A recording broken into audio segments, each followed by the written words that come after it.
What's up, people? Welcome to another live episode of the Angry Ted Show. It's Monday. Y'all know what we do. We talking that sports. It was a good weekend. We talking Philly sports. We talking sports overall. And like I said, it's been a busy, great weekend for Philadelphia sports. Also, some things happening in the WNBA. Big controversy there. We're gonna be getting into that a little bit. And we're gonna also talk where they got the Sixers ranked and where they got them finishing this season. ESPN put out a rankings and the polls and the predictions for the teams this season. So without further ado, let's get into it. Oh, also, one other big thing. As promised, we been sending these email invites.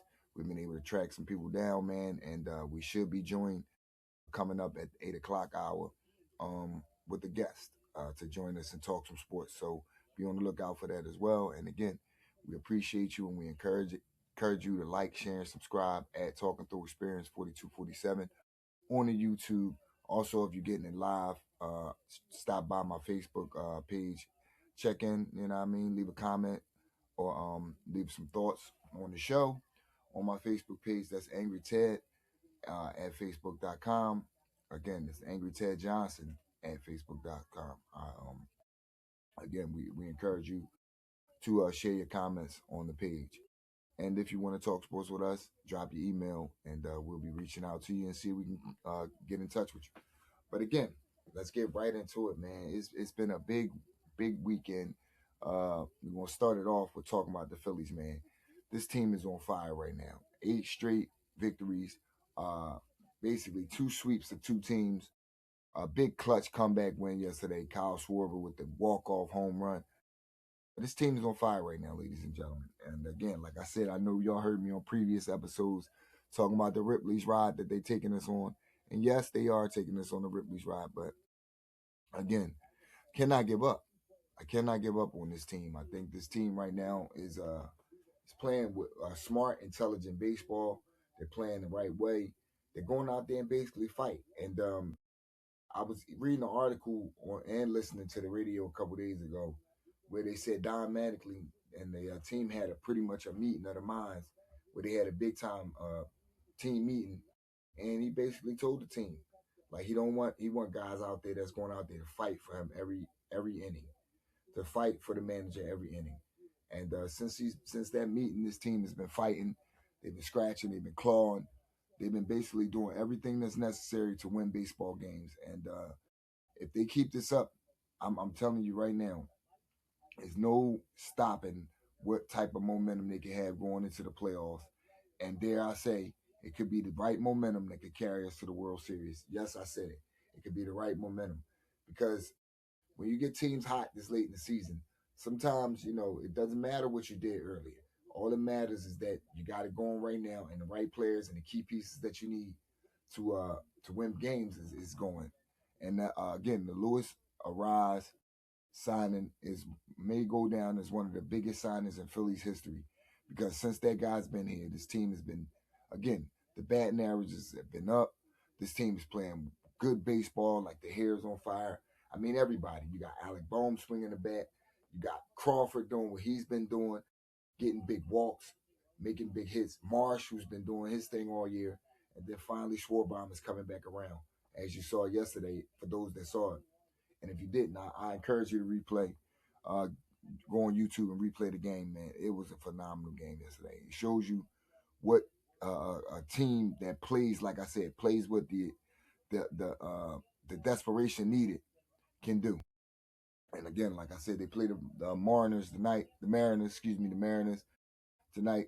It's going on the West Coast. It's going to be a tough series. Like I said, traveling from Philadelphia to the West Coast, that quick turnaround. But again, if this team could just keep the momentum going, dare I say, we may catch the Braves. Be 4.5 out. And I have an opinion on that. And you guys leave me your opinions. How do you feel about that? Do you want the Phillies to catch the Braves and take over first place, possibly win the division and get the bye? Or would you rather this team continue to play solid baseball, win the wild card, one of the 3 wild cards, and go into the playoffs like that, hot, and playing good baseball and still being able to play? I prefer on them being able to play and continue to play. I prefer us to win the wild card and to keep that momentum going. I'm looking at last year and uh, how Dubai has affected this team in the year previous to that. I'm thinking that this team just needs to play. They need to play every day. They need to get them keep the momentum going, because if you get these guys a bye, then the basket go cold again, and then they'll tend to forget how they got to the playoffs in the first place.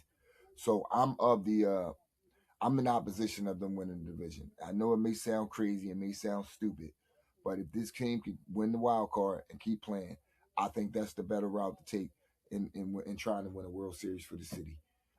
Give me your opinion and let me know what you think. But in my opinion, I think that's the definitely the best way to go. I mean, listen, if this team does win the division, and that's what they're shooting for, I'm I'm going to take it. I'm going to be happy, but I'm going to be also concerned that the bye can take away momentum. Like I said, we don't need this team not playing baseball for a week and a half while waiting for other teams to play. Then you give other teams a chance to those teams that are trying to fight for those spots, they get a chance to get hot and come in and potentially knock you off. We faced that situation before where Arizona came in here. They were the hot team coming in during that Red October, and they knocked us right off. Came into Philadelphia, we won I believe two games it was, and then the rest, Arizona carried that momentum and into the World Series against Texas, to which we know what happened that year when Texas won the World Series. But again, I'm not, coming off two World Series appearances for this team. This year is a do or die situation. They got to get it done, or like I said, like we've discussed on previous shows, this baseball team, as we know, is not going to be the same. It's not going to be the same, and I believe they have to shoot, like I said, for the best possible way to get to the World Series. And in my opinion, again, it's through the wild card, not through the division. But speaking of shooting, that brings me right into basketball, and we had a situation with the WNBA. By the way, I don't understand what's going on with the league as far as like it's insane, man.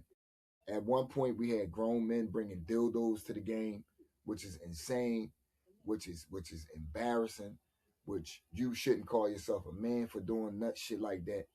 Like, who the fuck goes into an adult store, buys a dildo, and takes it to a public place? Not only a public place, but has the audacity to throw it on the court at a WNBA game. These people should be prosecuted to the highest power, and in fact, they should be psychiatrically evaluated, because you have to be somewhat stupid or somewhat idiotic to try to do some shit like that. Which you're not embarrassing the females that played, and you're not doing it in a silent protest, because that's the dumbest way to protest ever. You're just basically trying to show up the league, and I think it's stupid and it's asinine. Let them women play, man. Let them women be. If they're trying to grow their game, let them be, man. Let them be. And that brings me right into an incident that just happened with Enes Kanter, former NBA center. Last place he played was Boston, I believe, or for the OKC Thunder, either one of those two teams. But I say that I bring him up because he just had a big incident where he was about to fight one of the females, or I don't know. They're saying that this young lady is a transgender, whatever have you. But in any incident, in any event, there was an incident where those two had jawed, was going back and forth, where she was ready to go up in the stance and possibly attack. With that, man, I just got to say, man, Canner, you got to show better discretion, bro. You got to show better discretion as a professional athlete, and you have to respect the game, because you made it about you. You made it a spectacle. You basically took the attention away from those other athletes that were participating, because you had a problem with one individual, or the WNBA stance against the transgender women in sports. Now that's a whole nother issue. That's a whole nother fish to fry. But I don't think that was the time or place for Canada to try to, make his political stand. Um, using I'm trying to fight for women's rights and all that as a stance. Now, do I agree with? transgender women in sports with naturally born women? No, I'm not going to sit here and say I do. But again, that's the WNBA's prerogative. That's their preference. That's what they do. It's still not going to make me not watch the game for those other women like the Caitlin Clarks, like the Bayou Barbies, Angel Reese's, like the Tina Thompsons and people that played in the league before then, that came before this era of WNBA basketball, which got me interested in the first place. It's not going to stop me from watching it. You know, it's just it's a shame that in this today's world we have sports. And I'm not saying that athletes should shut up and dribble. No, I'm not, or do any of that. But what I am saying is sometimes things should just be left where they are. You know, and let the league figure that out. Let the league figure that out. Because you could go both ways. Because on one hand, you know, we say that women can't do things that the men can do as far as sports wise. But you have female football players, you have lingerie football, you have tackle football where females are playing. And these are naturally born females. So again, and there's a big issue with the makeup, the genetic makeup, because some of these transgender women were men. Let's face it, and now they, chosen to alter themselves and do something else, which is their prerogative. But does it create a disadvantage? My personal thing is, I think it does, because if you're genetically built and made as a man, there's certain strengths that you have that you can use in an athletic contest that will always overcome or overpower a female. For instance, there was a big deal where Clarissa Shields said she would like to take on a man that's in her weight class because she could defeat him. And her and Shannon Sharp had a big debate, and I, for one, was siding with Shannon. No, because a man, again, hits differently, and there's pounds of pressure of a fist or being hit. There's different pounds of pressure being hit by a man as opposed to being hit by a woman. I don't care if you got boxing gloves on or not. So yeah, I agree with Shannon when he said, no, Clarissa, you can't beat no man. And I stand on that, and I stand firm. There's no disrespect to her as a female boxer. She's one of the greats. The GOAT, as she said, self-proclaimed GOAT. I, for one, think that Layla Ali is the GOAT, but that's my generation. That's my era. But again, it goes back to that. Like, you had a situation, again, like I said, without getting off the Canner situation, Enos Canner pretty much made a spectacle out of himself. And what would he have done had that lady or that, you know, individual, for lack of a better term, had been able to reach him in the stands and put hands on him? What would his reaction been? Because he's wrong either way. Because had he put hands back, now you're beating up a woman. And you cannot use the excuse that she's a transgender, because America is going to look at her as a female. So all in all, it was basically a situation where he was in a no-win situation. And then you saw when he got outside, there was some footage of him leaving the stadium and a couple of Chicago residents challenging him, telling him basically he can't come back to Chicago type shit. So this thing is a big deal. It's bigger. It's way bigger than Enos Canner. It's like it's going to be a big story in the NBA. I mean WNBA rather. And I just think, man, that in this day and age, nothing shocking, nothing surprising. Everything's on the table. Anything can and will be out there, man. And we just, as a people, just have to learn to basically, if it's not our life, it's not it's not hurting our pockets or our individual successes, then we just gotta let those deal with it. That those powers be that those that deal with that deal with it. And in a sense, I just think it can create an unfair advantage, again, because we're going off of the genetic makeup. But then again, some of these players, man, are so good that they can overcome that. They can overcome that. And like I said, I'm not saying it's right, because certain sports, like for instance, you had well, it might have been a year ago or maybe months ago, we had a transgender boxer take on a female, which you could clearly see that lady could not take those punches from that transgender female. He could not take the punches. It was a clear disadvantage and could have possibly ended that lady's life. So, for those that are for it, then you have situations like that where people are, it could be a dangerous spot. Because again, that's boxing where you physically have to outperform and physically have to exert, impose yourself, your will on people in order to win. So yeah. And then we have these new sports. How would that affect that? When you talking about bare knuckle fighting, that's also considered a sport. Would you allow transgenders to participate in that? Where the chances of getting injured and possible fatality or dying is high when you have people with no gloves on or no protection, just basic tape and knocking the shit out of each other. Or the slap contest. How about transgenders in that? Would you have a problem with that? So yeah, we can go either way with this, man. But again, like I said, whatever side you stand on, there isn't a right or wrong. It's just a matter of opinion and a matter of how you view it. And again, like I said, this is the way it is now. It's in on the forefront. These people are fighting hard, and as we know, in this society we live in, LGBTQ has a very, very, very big sway on not only sports but business and politics in general.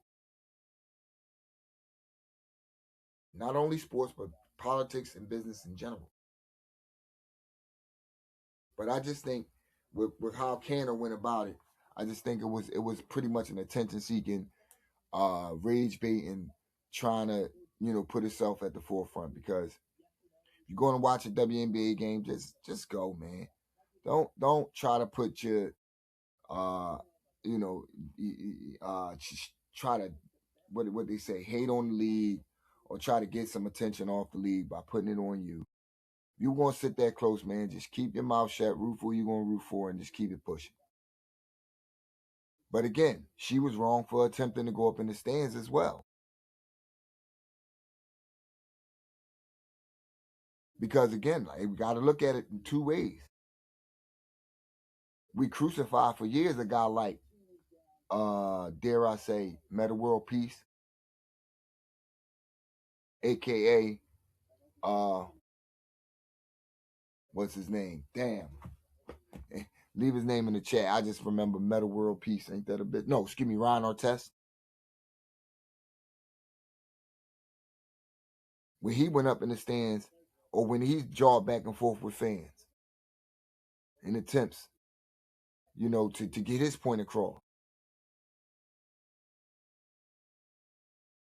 This is happening, and this has happened in the WNBA twice this season already, from what I've seen. And then, like I said, the whole dildo on the floor incident where these guys were just going ballistic. It was like 3 or 4 games. They just were come to the games, throw sex toys on the court, which is embarrassing. Let their game be their game, man. Let their game be their game. I can't imagine that happening in Philadelphia, which we're about to get a WNBA team as well, which I would love that. It will open up an avenue for some of our professional women's basketball players that come out of Philly. They tough too. Y'all know one. She's down there coaching in South Carolina Gamecocks. Shout outs to her, Dawn Staley, North Philly's own.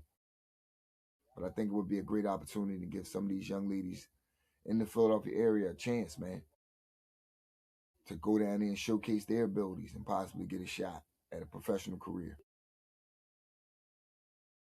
But speaking of professional careers and WNBA, which we're going to take the W off and get right to the NBA, we got to talk about these Sixers. And the rankings have came out. ESPN has put it out there where they got the Sixers, finishing as the fourth best team in the East.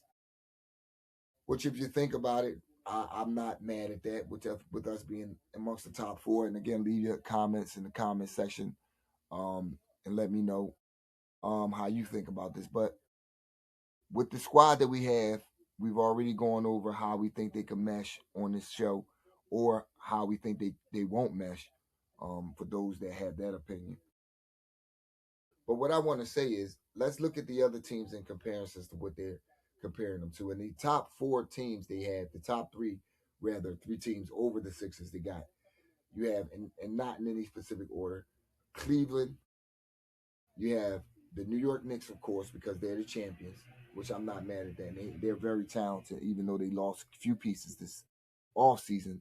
One being Mitchell Robinson, who people think isn't important, but I think he's more important than people think, and you're going to see this season why.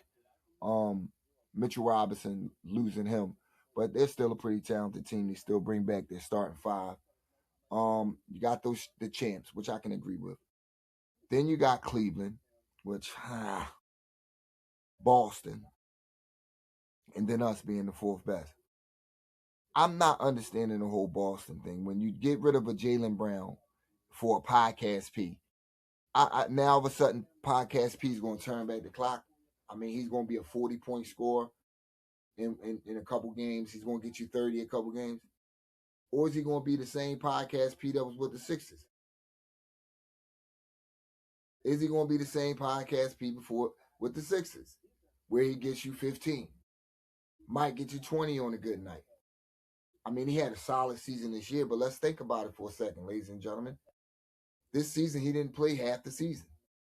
I mean, I believe he missed just as much, if not more, games than MD. So is that what it takes to get a solid 30 games out of podcast P and for him to be a formidable force in the playoffs? So to have them ranked ahead of the Sixers is crazy. I mean, Jason Tatum, yes, but who else on that starting five is competing? I mean, not competing, but who is in comparisons to anybody on that starting five of the Sixers? And if you go through it man by man, I can't see you having the Celtics over the Sixers. Now, Cleveland is a different story. Even though I'm not feeling James Harden with what he's done and what he's going to do for you, which is give you basically a good season, lead all in all assist categories, maybe in scoring. But then when the playoff time comes, you know what he's going to do. You know what he's going to do. He's going to fall flat. He's going to fall flat. He's going to fall flat on his face. Flat on his face. So to have, again, the Celtics and Cleveland, I'm not buying. New York, I'll give them that. And we're in a collision course with the New York Knicks this season. Game one, off the bat, you're going to see right then and there how we plan to do the New York Knicks this season. How we plan to compete with the New York Knicks this season.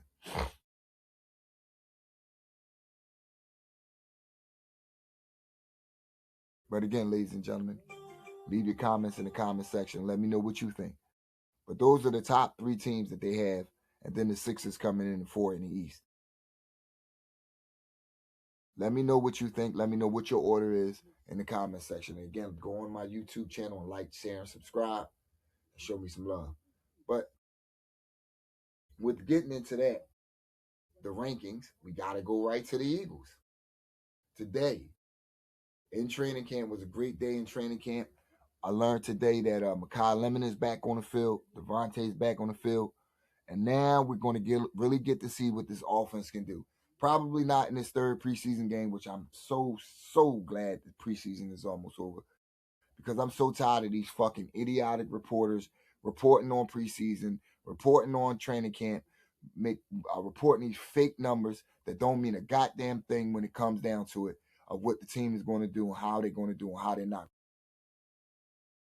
So I was happy to see that Mekhi Lemon was on the field today, and that Devontae Smith was back. Like I said, we're going to see really what Jalen Hurts has this season. I'm predicting it already, ladies and gentlemen. I'm predicting a possible MVP season for him. because he gets to show the world that he can play the quarterback position as well as the best of them. And we're talking about the quarterback position. I got to get into it. I have to get into it. Because I always tell people, we look at this quarterback and we don't appreciate him for what he's bringing to the table, for how he's winning. And basically we have some people in this fucking city that want him to win the way they want him to win, which is they want him to get back there and throw for 4,000 or 5,000 yards and all this and make it pretty. But he has a formula that wins. A formula that continues to win. So, with that being said, with those people that have a problem with how he wins and and how he goes about getting the job done, I ask you this question, and I want answers. Do you want, let's say, Jim McMahon back under center? How about those years when he was quarterback, when Randall went down, when we didn't appreciate Randall? Oh, no, you might want Bubby Bristol. No, you know what? I'll give you Jeff Kemp. That don't satisfy your thirst? How about both Detmer brothers? Who their greatest creation was DeWitt. Ty had some good years, but how about no toying with Bobby Horn? Matter of fact, last but not least, let me get that good old Brad Gable, if you're able. You see where I'm going with this?